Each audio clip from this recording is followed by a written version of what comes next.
लाल मातीतली कुस्ती म्हणजे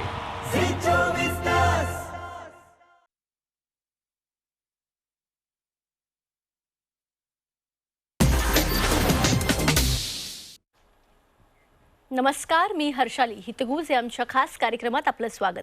या कार्यक्रमात आपण विविध आजार आणि त्यावरील उपचार याबद्दल चर्चा करत असतो. आणि आजचा आपला विषय आहे यशस्वी सांधेरोपण शस्त्रक्रियेची गुरुकिल्ली अर्थात रोबोटिक सांधेबदल शस्त्रक्रिया. आणि यावर चर्चेसाठी आपल्यासोबत आहेत डॉक्टर निखिल लिखते. स्वागत आहे डॉक्टर. नमस्कार.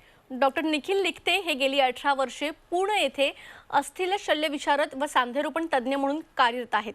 ते प्रायमरी सांधेरोपण तसेच अधिक गुंतागुंतीच्या रिव्हिजन सांधेरोपण शस्त्रक्रियेमध्ये विशेष पारंगत आहेत. सरांना गुडगा, खुबा, खांदा तसेच स्पोर्ट्स इंजुरीच्या शस्त्रक्रियेमध्ये विशेष प्रावीण्य प्राप्त झालं आहे. त्यांनी त्यांचे प्राथमिक शिक्षण पुणे येथे पूर्ण केल्यानंतर पुढील उच्च शिक्षण व फेलोशिप विविध ठिकाणी देशात तसेच परदेशातून प्राप्त केली आहे. डॉक्टर लिखते यांनी देशात व परदेशातील विविध विज्ञान विषयक परिसंवादांमध्ये शोध निबंध व व्याख्यानं सादर केली आहेत. तसेच सर हे डॉक्टरांना प्रशिक्षण देणाऱ्या कॅडव्हॅटिक ट्रेनिंग प्रोग्राम कोर्सेसवर अनेक वर्ष तज्ज्ञ म्हणून कार्यरत आहेत. तर आता आपण चर्चेला सुरुवात करूयात. तर डॉक्टर, सगळ्यात पहिला प्रश्न, सांधेरोपण शस्त्रक्रियेची गरज नेमकी कोणाला आहे आणि याचे फायदे काय आहेत? सांधेरोपण सर्जरी अशा सर्व रुग्णांसाठी असते जे संधिवाताने किंवा आर्थरायटिसने त्रस्त आहेत किंवा ग्रस्त आहेत. नॉर्मली संधिवात म्हणजे जे ॲडव्हान्स संधिवात ज्याला असं म्हणतो, ज्याला स्टेज 3 किंवा स्टेज 4, ज्याच्यामध्ये पेशंटला किंवा रुग्णाला इवन दैनंदिन जीवनातल्या छोट्या छोट्या गोष्टी करतानासुद्धा त्रास होतो. जसं खुर्चीतून बसून उठताना किंवा जिन्याची चढ उतार करताना किंवा एका ठिकाणी उभं राहायला किंवा चालताना, फिरताना किंवा एक कुठल्याही त्यांच्या नॉर्मल गोष्टी करताना जेव्हा त्रास सुरू होतो, अशा सर्व रुग्णांसाठी सांधेरोपण सर्जरी ही योग्य ठरते.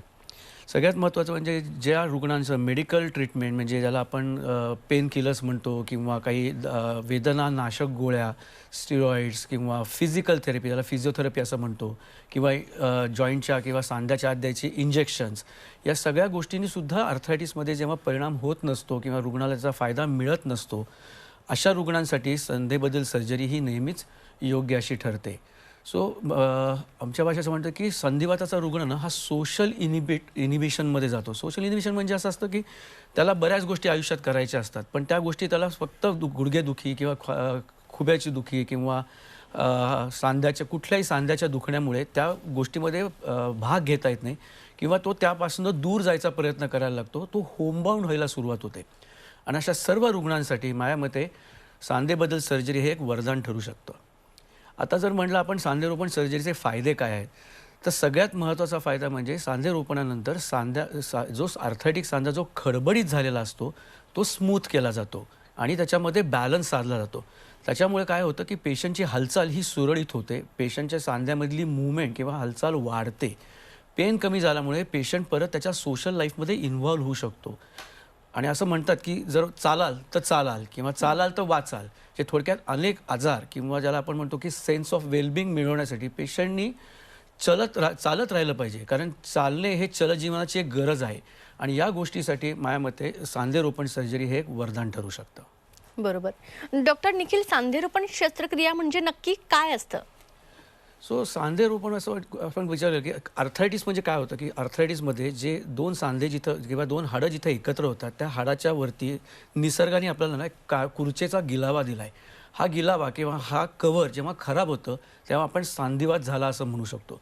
या गोष्टीमुळे हा काय होतं तर पेशंटच्या पायामध्ये वाकडेपणा येऊ शकतो, पेशंटच्या सांध्यांमध्ये दर्द म्हणजे पेन होऊ शकतं किंवा दुखणं येऊ शकतं. आणि एक्झॅक्टली सांधेरोपण सर्जरीमध्ये हीच खराब झालेली खुर्च्या आपण कृत्रिम खुर्चेच्या माध्यमातून म्हणजे मेटल किंवा काही मटेरियल्स असतात त्याच्या माध्यमातून हे बदललं जातं, जेणेकरून सांध्यामध्ये स्मूथनेस किंवा घर्षणरहित सरफेस निर्माण केला जातो आणि सांध्यामध्ये जो लिगामेंटचा बॅलन्स असतो तो परत निर्माण केला जातो. त्यामुळे पेशंटला ना दुखणं किंवा चालताना येणारा इझीनेस हा मिळू शकतो आणि यालाच आपण सांधेबदल म्हणतो. थोडक्यात असं म्हणू शकतो की आपण एखादं टेबल आहे त्याचा सनमायका खराब झाला आणि माझं बाकीचं टेबल सगळं चांगलं असेल तर अशाही मी माझं फक्त सनमायका बदलून टाकू शकतो. यालाच रिसर्फेसमेंट म्हणतात. थोडक्यात गुडघ्याचा जर आपण विचार केला तर गुडघ्याचा सांधेबदल ही रिसर्फेसमेंट सर्जरी आहे. पण हाच जर विचार आपण खुब्याचा किंवा आपल्या हिप जॉईंटचा विचार केला तर इथं प्रत्यक्षरित्या आपण खुबा पूर्णपणे बदलतो. म्हणजे खुब्यामध्ये उखळीचा सांधा असतो, जिथं एक बॉल असतो आणि जिथं एक कप असतो, आणि हे दोन्ही पार्ट आपण सांधे बदल सर्जरीमध्ये बदलतो. त्यामुळे पेशंटला सांधे रिप्लेसमेंटचे बरेचसे चांगले फायदे मिळून जातात. आणि नेमकी ही कशा प्रकारे प्रोसेस असते, जरा सविस्तरमध्ये सांगाल? प्रोसेस असे असते की जी खुर्च्या खराब झालेली असते ही सर्व खुर्च्या आपण सर्जरीच्या माध्यमातून, म्हणजे आपण टेक्नॉलॉजी वापरून किंवा आपण झिग्स वापरून क्लीन करतो. ही खुर्च्या काढून टाकली जाते आणि त्याच्याऐवजी ज्याला प्रॉस्थेसिस असं म्हणतो, हे आर्टिफिशियल कृत्रिम सांधे असतात. हे सांधे सर्जरीच्या वेळेस हाडावर बसवले जातात, ज्या योगे सर्जरीचं ज्या योगे आर्थरायटिस नष्ट करून त्याच्यामध्ये बॅलन्स किंवा त्याच्यामध्ये स्मूथ सरफेस आपण निर्माण करतो. बरोबर. डॉक्टर निखिल, या सांधेरोपणाचे काही प्रकार आहेत का? म्हणजे कुठल्या प्रकारचे सांधेरोपण कोणत्या रुग्णासाठी वापरायचं असं काही? जर आपण विचार केला तर गुडघ्याचा जर विचार केला तर गुडघ्यामध्ये बेसिकली ना काही कंपार्टमेंट्स असतात. त्याला म्हणजे नॉर्मली गुडघ्यामध्ये 3 कंपार्टमेंट्स असतात. सो एखादा कंपार्टमेंट जर एखाद्या पेशंटचा खराब झाला असेल तर आपण तेवढाच कंपार्टमेंट बदलून सांधेरोपण सर्जरी करू शकतो, ज्याला आपण म्हणतो पार्शल नी रिप्लेसमेंट. आणि जर 3 कंपार्टमेंट किंवा 2 कंपार्टमेंट खराब झाले आणि आपण तो जर सांधा बदलला तर आपण त्याला म्हणतो टोटल नी रिप्लेसमेंट. आता या दोघांच्या मधले प्रत्येकाचे प्रोज अँड कॉन्स आहे, काही फायदे आहेत, काही तोटे आहेत. नॉर्मली पार्शल नी रिप्लेसमेंट ही सर्जरी नॉर्मली जे लोक यंग आर्थरायटिस असतो किंवा यंग लोक आहेत जे वयाने लहान आहेत आणि त्यांच्यामध्ये जर संधिवात सुरू झाला असेल आणि तो एका पार्टपुरता किंवा एका भागापुरता जर मर्यादित असेल तर आपण तेवढाच भाग बदलून रुग्णाला जॉईंट रिप्लेसमेंटचे पूर्णपणे फायदे देऊ शकतो. याचा सगळ्यात मोठा फायदा असा होतो की पार्शल नी रिप्लेसमेंट पेशंटला फार मोठं व्यायामाची किंवा फार मोठं पुनर्वसनाची गरज लागत नाही. आणि समजा भविष्यात कधी वय लहान असल्यामुळे जर परत सर्जरी करायची वेळ आली तर पार्शल नी रिप्लेसमेंटला टोटल नी रिप्लेसमेंट कन्व्हर्ट करायला आपल्याला फार सोपं असतं. आणि जी काही दुसरी भविष्यातली सर्जरी असेल ती पुढे सोपी किंवा सिंपल राहू शकते.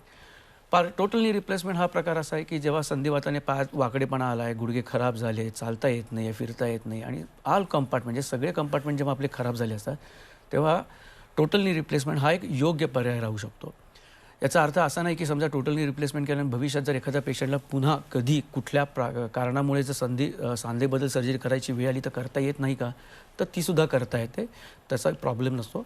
पण असा एक विचार असतो की कायम सर्जरी ही नेहमी सिंपल ठेवावी आणि भविष्यामध्ये कायम एखादा ऑप्शन ओपन असला पाहिजे.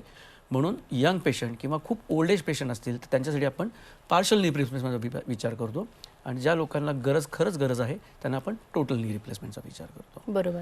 सो जर आपण खुब्याचा विचार केला तर खुब्यामध्ये पण असे वेगवेगळ्या प्रकारचे सांधेबदल सर्जरी करता येतात. मुख्यत्वे करून हे 2 प्रकारचे असतात. पूर्वी सिमेंटेड जॉईंट्स किंवा इम्प्लांट्स मिळायचे, आत्ताच्या काळात आपल्याला अनसिमेंटेड जॉईंट मिळतात. सिमेंटेडचा अर्थ असा आहे की जो काही सांधा आपण शरीरामध्ये टाकू तो कुठल्या तरी माध्यमाने शरीरात बसवावा लागतो. याच्यामध्ये आपण सिमेंटचा वापर करतो, याला बोन सिमेंट म्हणतात. पण आताचे जे सांधे आहेत हे पूर्णपणे हाडं ग्रो करणारे किंवा त्याच्यावर हाडामध्ये चपखल बसणारे असे सांधे, त्याला आपण अनसिमेंटेड म्हणतो आणि त्यांचं लाईफ पण जरा जास्त असतं. त्यामुळे सध्याच्या काळात आपण फक्त अनसिमेंटेड रिप्लेसमेंटचा जास्त विचार करतो. नक्कीच. डॉक्टर, रोबोटिक सांधेरोपण शस्त्रक्रिया काय हे तर तुम्ही सांगितलं, पण ते नेहमीच्या सांधेबदल शस्त्रक्रियेपेक्षा कशा पद्धतीनं वेगळं असतं ते सांगाल? आता कुठलीही सांधेबदल सर्जरीचा जर आपण विचार केला तर त्याच्यामध्ये सगळ्यात महत्त्वाच्या 2 गोष्टी असतात. एक म्हणजे सांध्याची अलाइनमेंट, म्हणजे आपण जो जॉईंट किंवा कृत्रिम सांधा जेव्हा हाडावर किंवा बोनवर प्लेस करतो तेव्हा त्याची एक अलाइनमेंट असते. आणि दुसरी गोष्ट त्या सांध्यामधला बॅलन्स.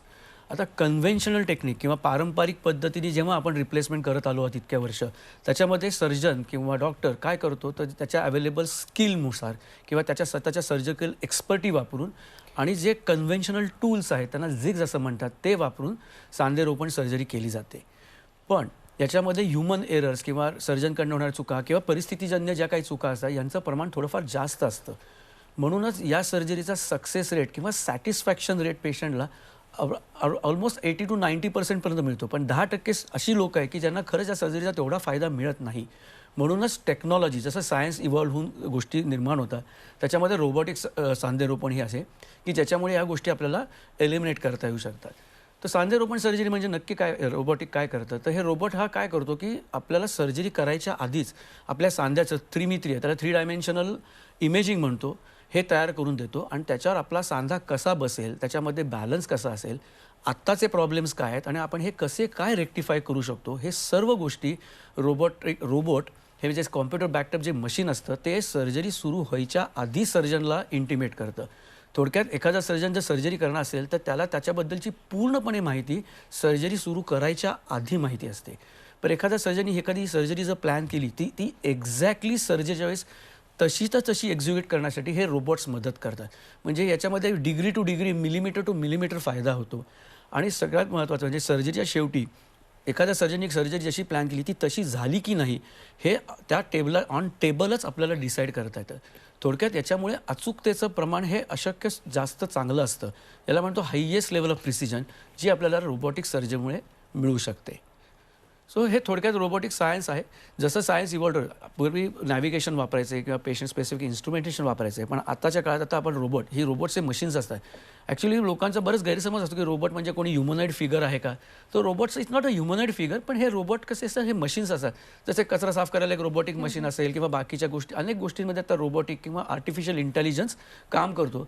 हाच आर्टिफिशियल इंटेलिजन्स किंवा हे रोबोटिक टेक्नॉलॉजी आता सांधेबदल सर्जरीमध्ये आल्यामुळे सांधेरोपण सर्जरी सोपी, सिम्पल, सेफ पेशंटसाठी आणि ड्युरेबल कारण सस्टेनेबल होते. कारण अचूकतेमुळे सांधा टिकायचं प्रमाण हे खूप जास्त होतं. नक्कीच. तर या रोबोटिक शस्त्रक्रियेचे काही विशेष फायदे आहेत का?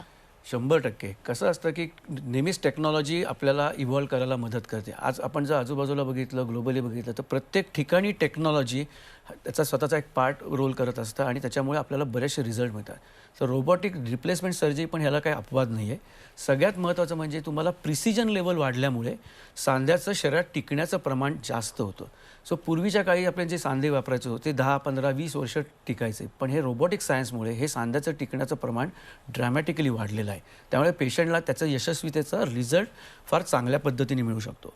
दुसरी गोष्ट की सर्जरीच्या वेळेस होणारे रक्तस्राव किंवा सर्जरी होणारे बोन कट्स किंवा लिगामेंट बॅलन्स करताना स्नायूला घ्यायचे कट हे रोबोटिक्समुळे फार कमी प्रमाणात होतात. त्यामुळे पेशंटचं त्याला आपण म्हणतो वेदना विरहित सर्जरी किंवा पेनलेस सर्जरी ही पेशंट अनुभवू शकतो. ऑब्व्हियसली जर पेन कमी झालं असेल तर पेशंटचं रिहॅबिलिटेशन, त्याला आपण पुनर्वसन म्हणतो की सर्जरीनंतरचा पुनर्वसन किंवा बॅक टू नॉर्मल होण्याचा काळ हा खूप कमी प्रमाणात होऊन जातो. नॉर्मल सर्जरीला साधारण 3 ते 6 महिने लागू शकतात, पण हेच जर रोबोटिक सर्जरी पद्धतीने आपण जर करायचा प्रयत्न केला तर हीच गोष्ट साधारण पेशंट दुसऱ्या किंवा तिसऱ्या दिवशी त्याच्या नॉर्मल पायावर उभं राहून चालायला सुरुवात करू शकतो. अँड विदिन 2 to 3 weeks म्हणजे 3 आठवड्यामध्ये पेशंट त्याच्या पूर्णपणे नॉर्मल लाईफमध्ये परत काम करू शकतो. बाकीचे छोटे छोटे जर बघितले तर सांध्याची हालचाल रोबोटिक्समुळे जास्त मिळते. लिगामेंट्स कमी प्रमाणात रिलीज केल्यामुळे पेशंटला पेन कमी असतं, रक्तस्राव कमी होतो, दुखणं कमी होतं आणि हालचाली मात्र पूर्वीसारख्या लवकर मिळू शकतात. असे बरेच छोटे छोटे फायदे रोबोटिक्समुळे पेशंटला मिळू शकतात. बरोबर. आता या शस्त्रक्रियेनंतर रुग्णांनी नेमकी कोणती काळजी घ्यायला हवी, म्हणजे कोणत्या गोष्टी कराव्यात किंवा करू नयेत? सगळ्यात म्हणजे याचा थोडक्यात आपण काय डूज अँड डोंट्स असतात ह्याच्याबद्दल बोलायला हरकत नाही. सो सगळ्यात पहिल्यांदा आपण काय करू नये याच्यावर विचार करूया. तर कुठल्याही सांधेबदल सर्जरी केल्यानंतर आपण पेशंटला काय सांगतो की तुम्ही मांडी घालून जमिनीवर बसू नका किंवा खाली बसू नका किंवा 2 पायावर खाली बसू नका. याच्यामागे लॉजिक असं असतं की कुठलीही सर्जरी किंवा सांधेबदल सर्जरी केल्यानंतर एक फ्रिक्शन किंवा एक घर्षण सांध्यामध्ये होत असतं. म्हणजे मांडी घालून बसता येत नाही का, तर नाही, तुम्हाला व्यवस्थित बसता येईल, पण ते तुम्ही कुठं घालून बसलं पाहिजे. तुम्ही गादीवर घालून बसा, तुम्ही खुर्चीवर घालून बसा, तुम्ही किंवा कोचावर घालून बसा, पण जमिनीवर बसू नका. कारण तुम्ही जेव्हा जमिनीवर उठून बसता तेव्हा तुमच्या सांध्यातनं तुमच्या वजनात 7 ते 8 टाइम्स वजन जातं. त्यामुळे घर्षण होऊन सांधा झिजायची आणि सांधा न टिकण्याचे चान्सेस वाढतात. म्हणून या गोष्टी टाळल्या पाहिजेत. त्याच्याचबरोबर हाय इम्पॅक्ट एक्झरसाईज करू नये किंवा थोडेफार जे लोक प्रोफेशनमध्ये काय म्हणतात त्याला न्यूमॅटिक्स गोष्टी वापरतात किंवा तिथं व्हायब्रेशन जास्त असतात, अशा गोष्टी रुग्णांनी थोड्याशा टाळल्या पाहिजेत. काय करायला पाहिजे तर पेशंटनी सगळं गोष्टी करणं अपेक्षित आहे. थोडक्यात थोडाफार व्यायाम, थोडेफार एक्झरसाईज जे सांध्याला पूर्ववत ठेवण्यास मदत करतात. त्याच्यामुळे सांध्याचं आयुष्य वाढतं. तुमच्या व्यायामामुळे तुमच्या हाडातली बळकटी वाढल्यामुळे त्या सांध्याला बळ मिळतं आणि ते सांधा टिकण्याचं प्रमाण वाढतं. थोडक्यात माझ्या दृष्टीने 2-3 गोष्टी, एक तर वजन कमी आटोक्यात ठेवणे, रेग्युलर व्यायाम करणे आणि चांगलं न्यूट्रिशन आणि हेल्थ मेंटेन करणे, या 3-4 गोष्टी केल्या तर संधिवाताचा रुग्ण रिप्लेसमेंटपासून त्याचे पूर्णपणे फायदे उपभोगू शकतो. नक्कीच. ऑपरेशन नंतर त्यांनी आहार कोणत्या प्रकारचा घ्यायला हवा? सगळ्यात महत्त्वाचं म्हणजे प्रथिनयुक्त आहार म्हणजे फॅट न घेता ज्याच्यामुळे हाडाला बळकटी मिळेल. तर हाडाला बळकटी कशामुळे मिळते? तर प्रोटीन्समुळे मिळते. कारण आपलं हाड प्रोटीन्सपासून बनलेलं असतं. तुम्ही जितके जास्त प्रोटीन्स घ्याल तितकं हाडाला बळकटी मिळेल. दुसरी गोष्ट व्यायाम झाला पाहिजे, नाही तर नुसत्या खाण्याचा उपयोग पण होऊ शकत नाही. तिसरी गोष्ट प्रथिनं, त्याला मिनरल्स किंवा आपण विटॅमिन्स म्हणतो, हा आहारात योग्य प्रमाणात असला पाहिजे. सो आता आपण मराठीमध्ये त्याला चौरस आहार असं म्हणतो. अशा पद्धतीच्या आहारामुळे आपण गोष्टी हाडामध्ये बळकटी मिळून सांधेरोपण सर्जरीला थोडंसं बळ देऊ शकतो. नक्कीच. तर डॉक्टर निखिल लिखते यांच्यासोबत ही आमची चर्चा अशीच चालू राहणार आहे. मात्र वेळ झाली एक छोट्याशा ब्रेकची. कुठेही जाऊ नका, पाहत राहा C24 तास.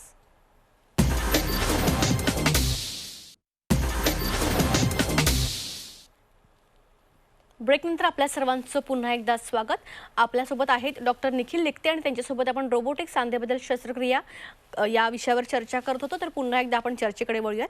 तर डॉक्टर, आता सध्या कोविडमुळे खुबा दुखण्याचं प्रमाण खूप वाढलेलं आहे. तर ह्याच्या शस्त्रक्रियेबद्दल तुम्ही काय सांगाल?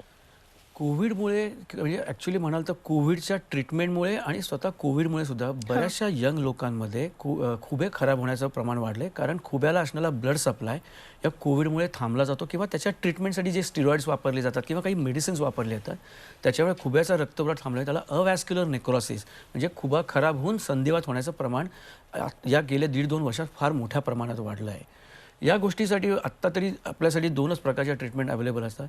ज्यांचं स्टेजिंग हे फक्त अर्ली स्टेजमध्ये आहे त्याला आपण कोर डिकॉम्प्रेशन म्हणजे हाडाला भोकं पाडून त्यातलं प्रेशर कमी करून त्याच्यामध्ये बोन मॅरो सेल्स किंवा ऑस्टिओप्रोजेनेटिक सेल्स टाकून त्याला वाचवण्याचा आपण एक प्रयत्न करू शकतो. पण ज्यांचा आर्थरायटिस हा स्टेज 3 किंवा स्टेज 4च्या पुढे गेलेला आहे अशा सर्व रुग्णांसाठी अनफॉर्च्युनेटली सांधे बदल सर्जरीशिवाय कुठलाही उपाय आत्ता तरी आपल्याकडे नाही. याच्यामध्ये आपण काय करतो, हे सगळे पेशंट नॉर्मली ना यंग असतात, यांचं वय खूप लहान असतं. त्यामुळे आपल्याला त्यांच्यासाठी अशा सांध्यांची रचना करावी लागते की जेणेकरून त्यांचं आयुष्य परत पूर्ववत होऊ शकेल आणि बराच काळ ते चांगल्या पद्धतीने काम करू शकते. थोडक्यात म्हणजे यासाठी आपण काय वापरतो तर मी मगाशी म्हटल्याप्रमाणे अनसिमेंटेड जॉईंट्स, ज्याच्यामुळे त्यांचा लॉन्जिव्हिटी पिरियड हा जवळजवळ 30-35 वर्ष मिळतो. आणि दुसरी गोष्ट यांच्यामध्ये आपण सिरॅमिक्सचे जॉईंट्स वापरतो. सो सिरॅमिक हे शरीरामध्ये टिकण्याचं प्रमाण खूप मोठं जास्त आहे. आणि आत्ताच्या काळातल्या जर हायेस्ट लेवलचा जो कुठला सांधा जर मिळत असेल आपल्याला तर तो सिरॅमिकचा जॉईंट. त्याच्यामध्ये फ्रिक्शन किंवा घर्षण हे प्रॅक्टिकली शून्य असतं. सो म्हणजे नॅचरल जॉईंट जेवढं फ्रिक्शन क्रिएट करतो तेवढंच फ्रिक्शन हा सिरॅमिकचा जॉईंट क्रिएट करतो. त्यामुळे सांधा टिकण्याचं आणि व्यवस्थित रिझल्ट मिळण्याचं प्रमाण आपल्याला या यंग पेशंटमध्ये खूप चांगल्या पद्धतीने मिळतं. बरोबर. डॉक्टर, सांधेबद्दल शस्त्रक्रियेनंतर कृत्रिम सांधेरोपण सर्जरी यशस्वी करण्यासाठी तुम्ही येथे आमच्या प्रेक्षकांना काय सांगाल? थोडक्यात म्हणजे कुठलीही सांधेरोपण सर्जरी आपल्याला यशस्वी करायची असेल तर त्यासाठी आपल्याला ना 3 महत्त्वाच्या गोष्टी असतात. एक म्हणजे स्वतः पेशंट. सो पेशंटचं मोटिवेशन हे सगळ्यात महत्त्वाचं असतं. सो सर्जरीकडे बघण्याचा दृष्टिकोन हा फार महत्त्वाचा आहे. तो जर पॉझिटिव्ह असेल तर पेशंटला, रुग्णाला नक्कीच त्याच्यापासून फायदे मिळतात. एखाद्या सर्जरीमधून आपल्याला काय मिळणार आहे हे जास्त बघणं अपेक्षित आहे. त्यापेक्षा लोक बरेच वेळा काय नाही मिळणार, म्हणजे मी सर्जरी केल्यानं मला बसता येईल का, मला उठता येईल का, त्यापेक्षा ही सर्जरी तुम्हाला काय देऊन जाणार आहे याचा विचार जर रुग्णांनी जास्त केला तर त्याला नक्कीच जास्त फायदे मिळतील.